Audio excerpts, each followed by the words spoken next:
أعوذ بالله من الشيطان الرجيم بسم الله الرحمن الرحيم الحمد لله رب العالمين ولا حول ولا قوة إلا بالله العلي العظيم والصلاة والسلام على أشرف الأنبياء والمرسلين وعلى آله وصحبه أجمعين ونشهد أن لا إله إلا الله وحده لا شريك له ونشهد أن سيدنا مولانا محمدا عبده ورسوله.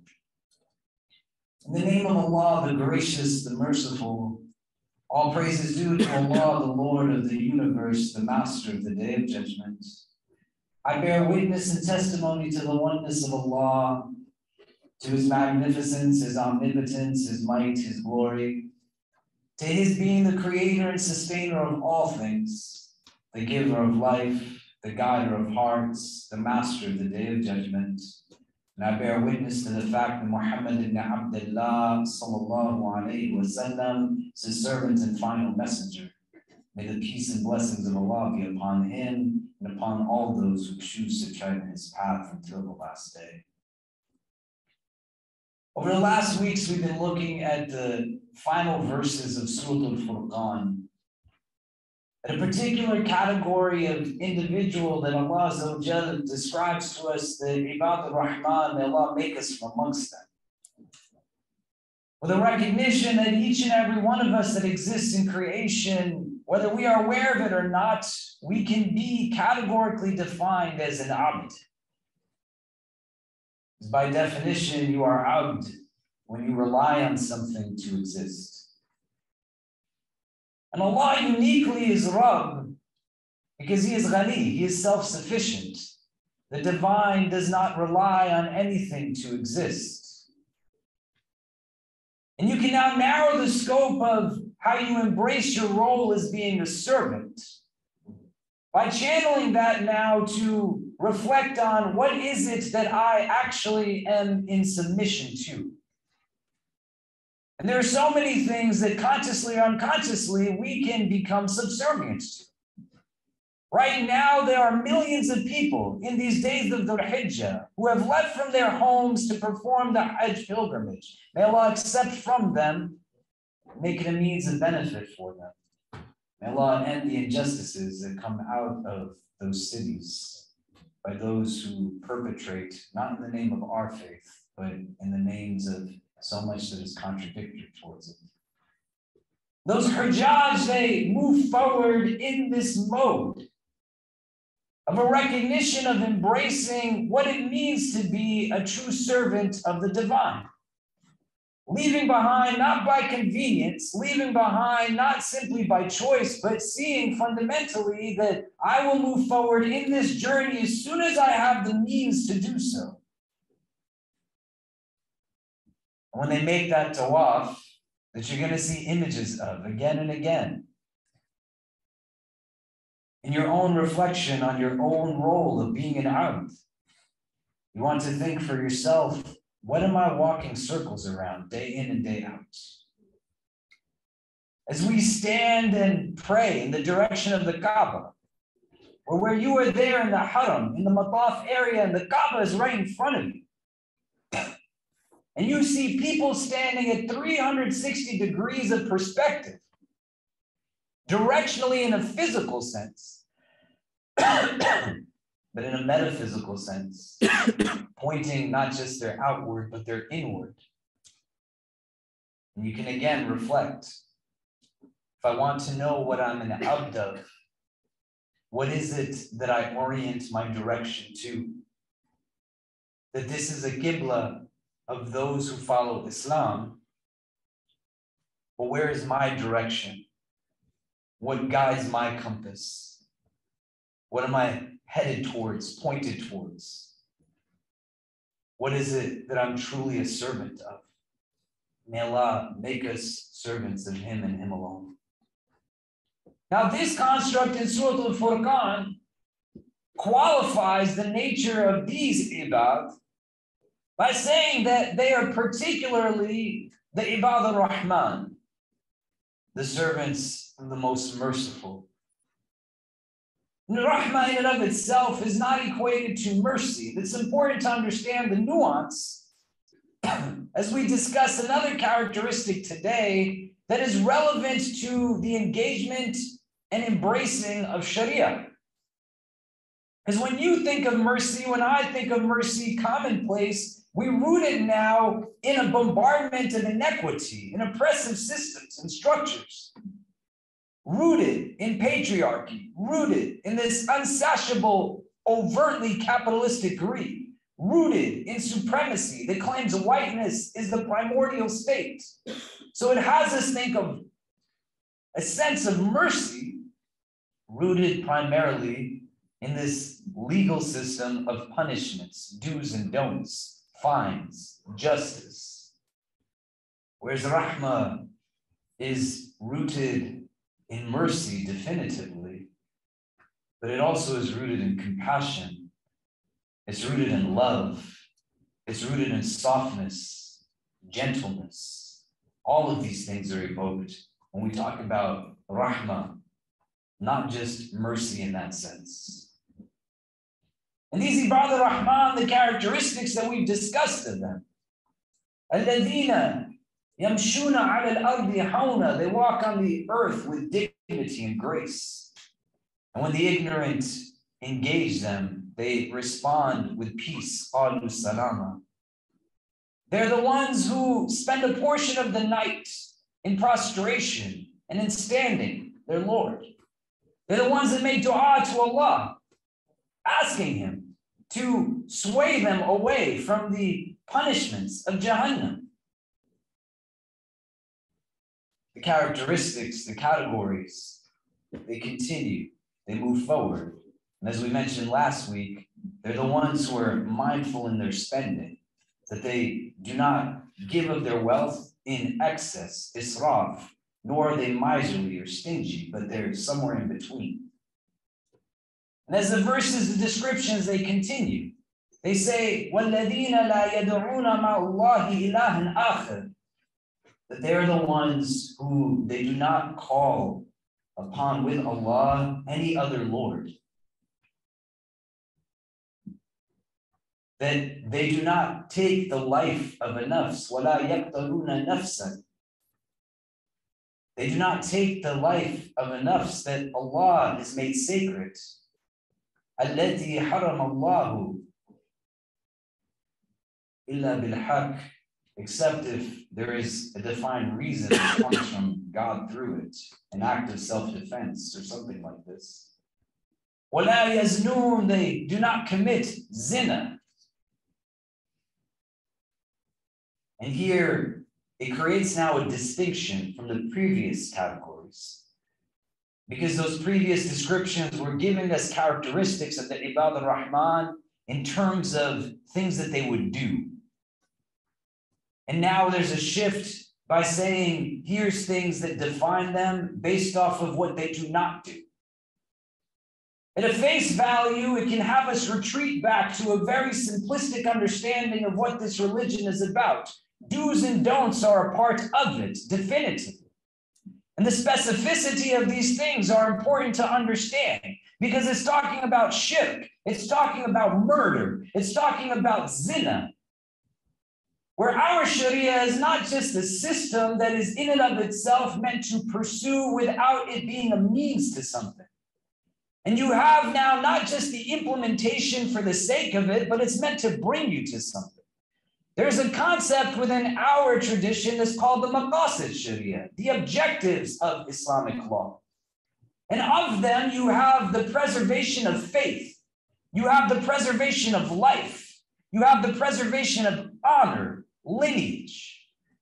And these three depictions now are giving us an understanding that to be able to be one who does not engage in these things, you are achieving now the objectives of Sharia.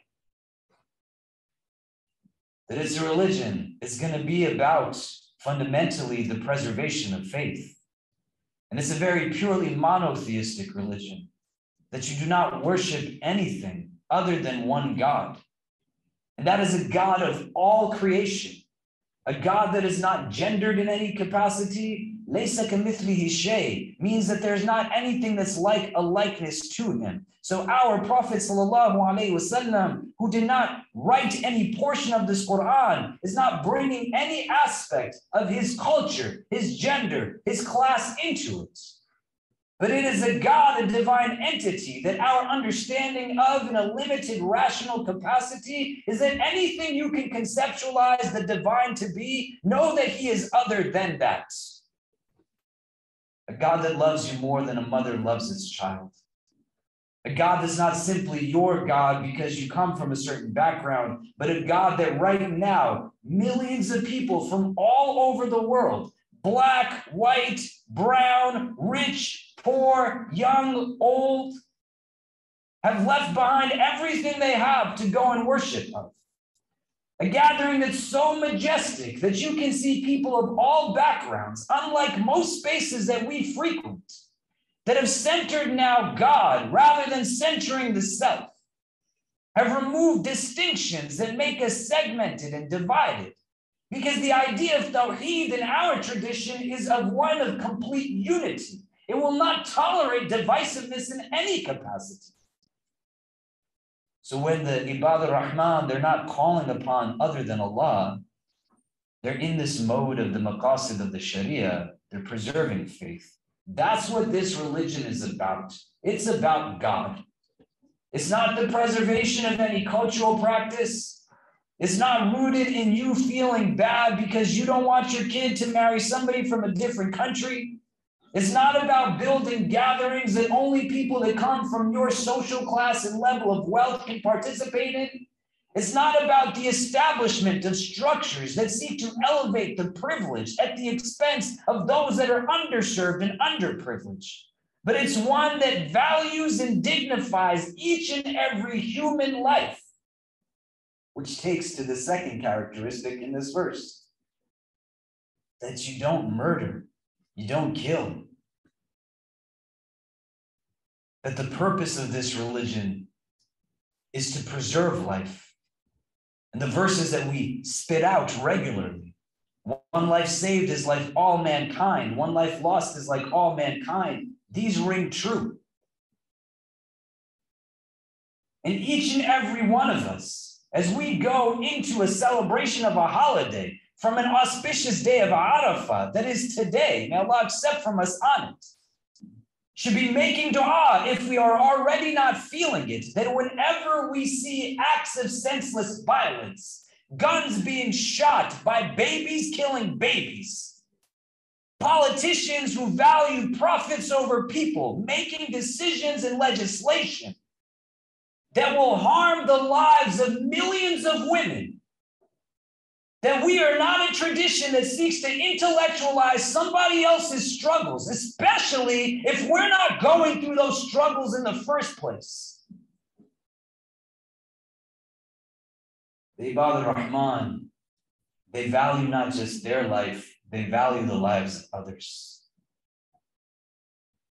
Your heart should hurt whenever you hear one of your black brothers and sisters have been shot in the streets. And feel even more pain when there's no accountability to their assailant. Should be in the space, this sphere that recognizes that the people who are living in this city at the highest rises and levels, their life is just as important as the person who lives on the street in the city that has no home to call their own at all. We don't make a distinction in that factor. It's not for us. وَلَا يَزْنُونَ. They don't engage in zina. The preservation of lineage, the preservation of honor, of dignity. These are verses that are revealed in a Meccan context. They're Meccan surahs. They're speaking now to a demographic directly that does not absolve us from it, because everything that's written in the Quran still bears benefit for each of its readers. Those who are hearing this now are being cultivated to a recognition, an understanding of what their theology in God needs to be. Many of us in this room learned the words haram and fard before anybody taught us who God was or how to celebrate the divine in our life. When you were sitting down and you were younger, how much of your lessons of religion were around do's and don'ts, rights and wrongs?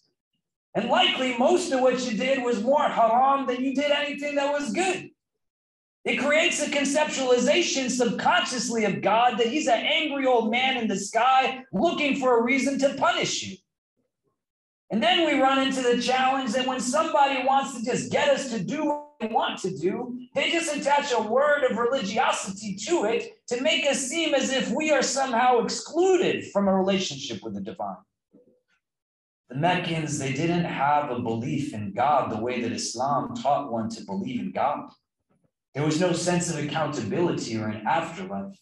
The recognition of a system now that was rooted in a polytheistic nature was one that still acknowledged the existence of one they called Allah. But here, the Quran is saying, you don't turn to anything else. And the verses expound upon this. Do you see the one who has taken his whims, his desires as being his God? Every conflict that we see in the world today can be rooted now in this insatiable lust and desire, greed. Just as we spoke last week, people who cannot claim that what they have is enough for them. And they engage in the glorification of war, the building of a military-industrial complex that seeks to break down society upon society, not just so people can make money in breaking it down, but so they can make money so they go in and rebuild it so they can break it down again, and then rebuild it and break it down again. And they take advantage of the fact that our religious identity is not rooted in a relationship with the divine. Because how can you believe in God and not be awake to the realities in the world that exist around you? And when your religion just becomes an identity variable, Islam is something you do. It's not something you are. There's a mode of active engagement. And just like the Meccans needed to have their theology refined, they needed to be weaned towards a place you got to sit down and really think about for yourself. What do you worship, man? Is it really giving to you what it is that you think it is? Stop worshiping money. Don't get your validation from having a ring on your finger. Don't be in a place where you are seeking the approval of a creation that seeks to put you in boxes that you are most definitely bigger than. But build a relationship with Allah, who looks to accept from you rather than pushing you away, who seeks to bring you close and is there already in more proximity than your jugular vein. But you sit and you think and you reflect. Who is the God that I believe in? Do I believe in the God of Muhammad? Do I believe in the God of Ibrahim? Do I believe in the God of Hajar? Do I believe in this God that gave these people such strength that they were not finding their contentment and confidence through the acquisition of materialistic things or things that would remain in the world? But they saw the importance of the world within and connecting that to a divine entity that was the creator of all these things in the first place. They're speaking to the Meccans when they're saying that you do not kill indiscriminately. You can go to Mecca right now. If you come with us on Umrah when we go next year, inshallah, we will show you the place where young girls were buried alive for no reason other than people wanted to have sons and not daughters. And the verses are there. They're true. That girl is going to ask, what crime has she committed that her life was taken? And the hadith says that as time passes and we get towards the end of it, the person who's killing somebody isn't even going to know why they're killing the person they're killing. And the person who's being killed is also not going to know why they're being killed.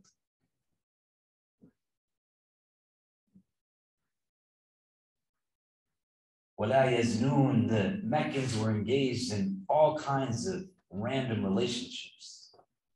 It wasn't just people having multiple partners going in every direction.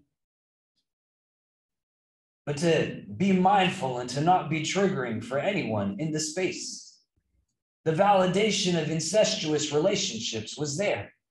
People wanting to have nobility in their lineage, so they would have the women in their lives, their wife, to sleep with someone noble outside of the scope of the bond that they committed in matrimony, so that perhaps the child that was birthed would be birthed of that noble lineage in this stratified society that sought to push people away in the ways that we see society functioning today.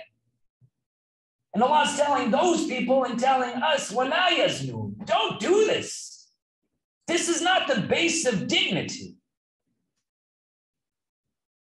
The Ibad Rahman, they would take it seriously, the Sharia. Our engagement of it becomes challenging at times. That when you have a God-centric religion, it's going to assume that there's certain things that God asked you to do that you love to do, certain things that God asks you to do that are difficult, they're a struggle. And there's certain things that God asks you to do that you don't even get why you're being asked to do this. My son is 6 years old.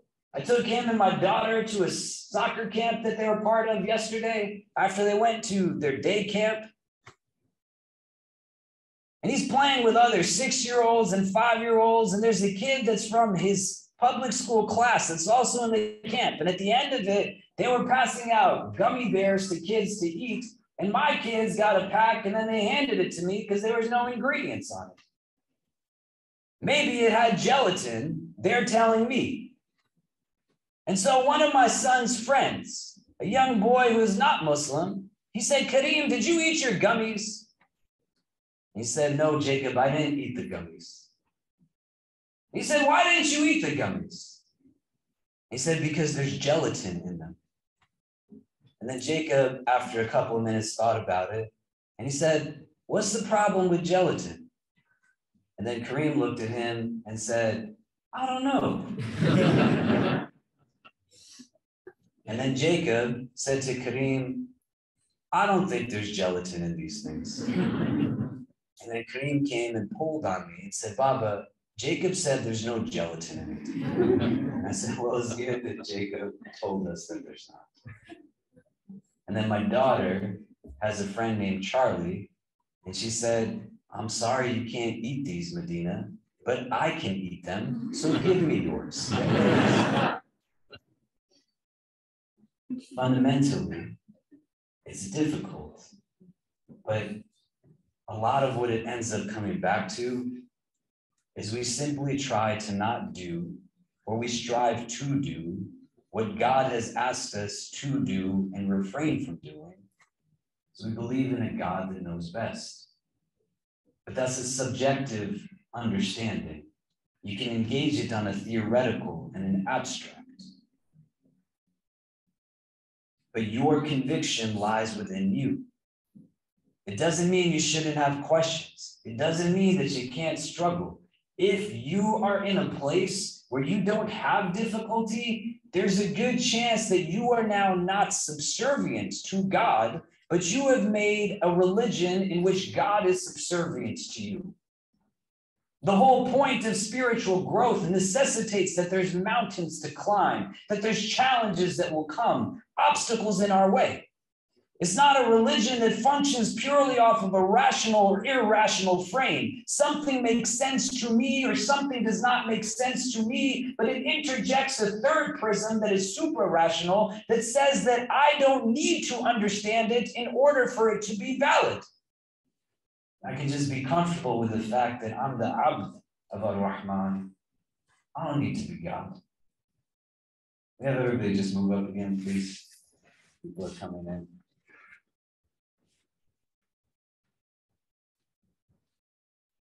And it creates an ease that you let the divine be the divine. I wouldn't say that it's simply consequential also of an upbringing that we have where people have just given to us what it is that they possessed in the first place. The externals, the fiqh, it's important, but it's not the only thing. But you also live in a society where many of you as minorities are in a place where your identity gets stripped away. You don't get to just be. You always have to explain why it is the way that I am.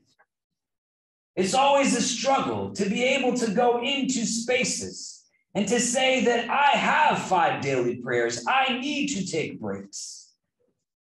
You likely have in the people you are praying amongst today, individuals who have sought accommodations and they have been mocked. They have been ridiculed. People who try to make sense of the fact that my coworkers can go and smoke multiple times in a day, breaking away from work. They can go and take 2-hour lunch breaks. But if I ask for 5 minutes to just pray in a corner of a space, somehow it's the most terrible thing in the world. We're not in the middle of Arkansas. We're in liberal New York City, where you don't want to get lost in a right-left conversation because there is a deep presence on both sides of this that tells us that we are only okay when we become that which we are not. And then it's that much harder when you have an unfamiliarity of who God is to you. The people who stood and stand on the plains of Arafah today, they seek to build what we call ma'arifah with the divine. It's a knowing, but it's distinct from the types of knowings that we might think we need to know. It's not fahm, understanding, comprehension. That if I say to you, do you get that 2 + 2 = 4? You can say, yes, I understand it.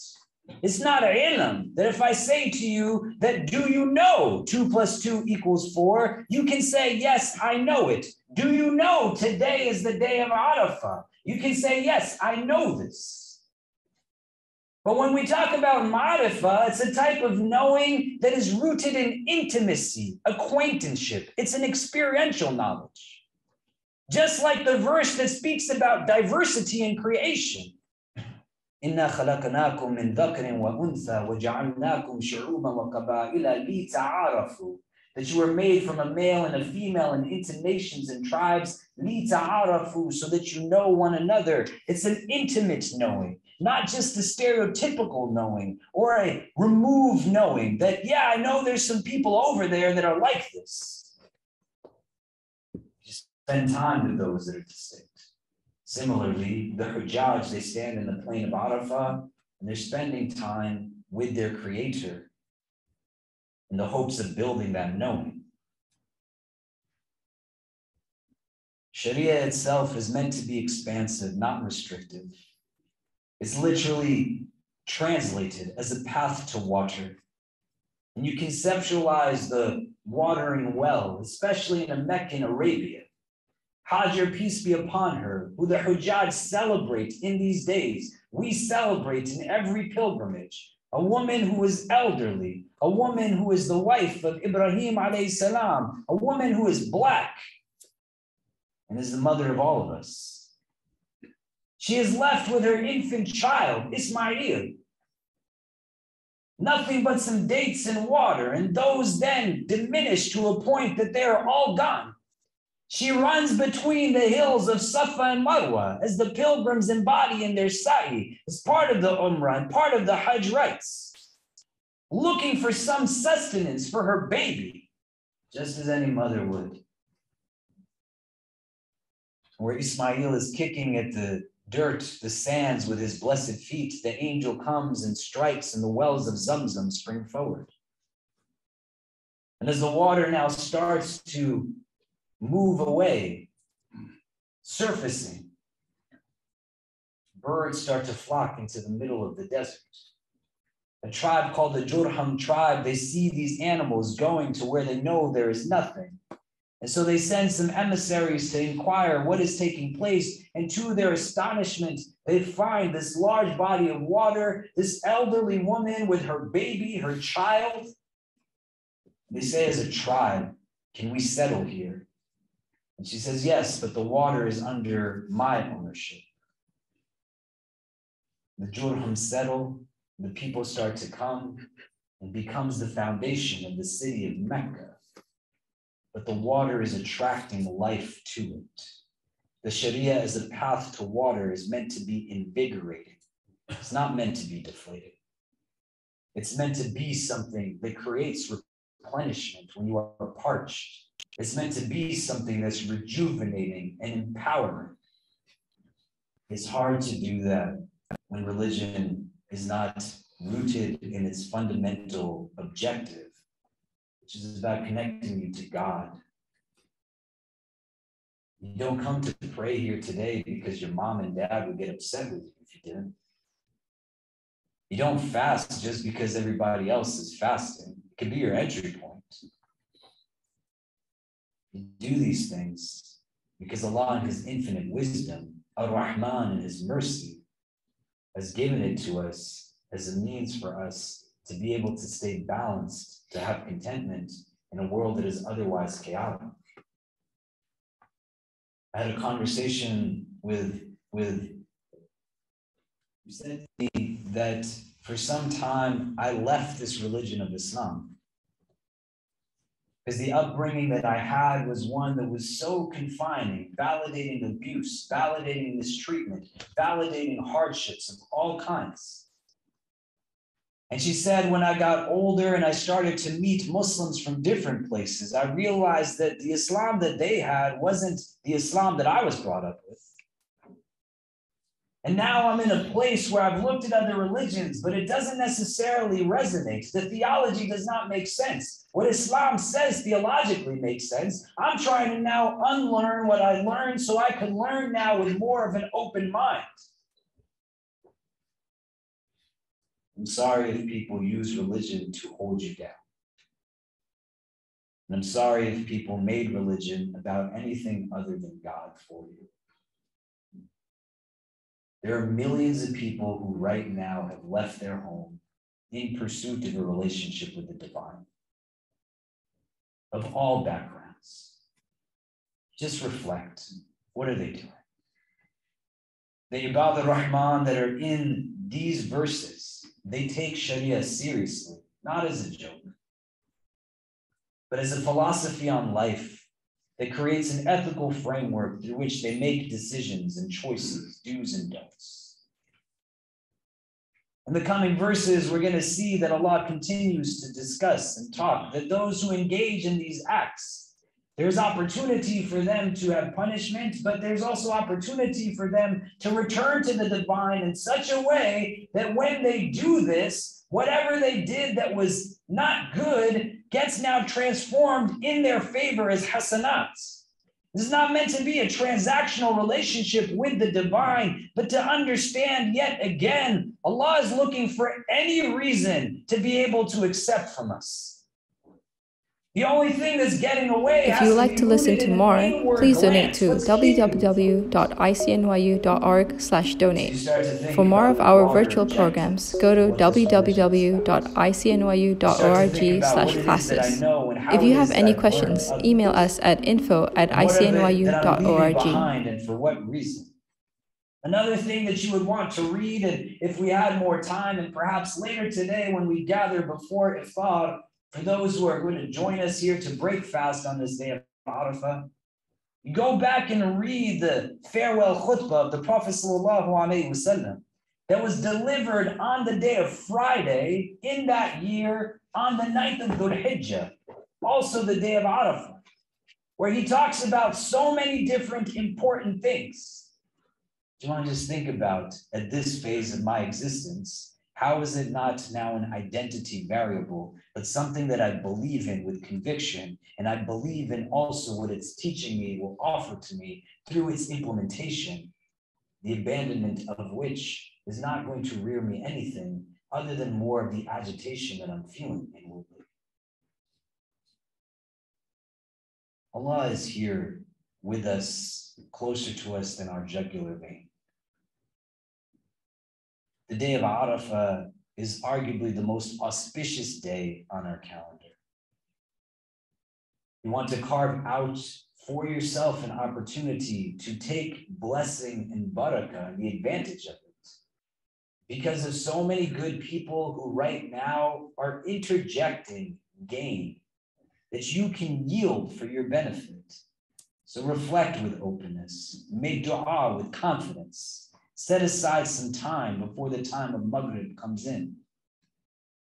It's a day that you connect to Allah. And in these verses, the Ibad al-Rahman, they're those who do not call upon anyone other than Allah. They're those who, they're not engaged in the indiscriminate murders, the support of any of these things that create the systemic oppressions that yield to murders of so many. They find dignity in the preservation of family and lineage. And they know that there's opportunity, that even when you slip, you can come back, as the verse continues, and we'll go into that more detail in the coming weeks. But there's a purpose even to falling. It's not to stay down, but the reason that we fall is so that we know how to get back up. The Ibad al-Rahman, they understand that mistakes will be made, transgressions will happen, but you can still always come back to the divine. He's not the one that's moving. You just got to get yourself to a place where you can recognize it and do what's best for your heart and not its expense. أقول قولي هذا واستغفر الله لي ولكم ولسائر المسلمين فاستغفروه إنه هو الغفور الرحيم.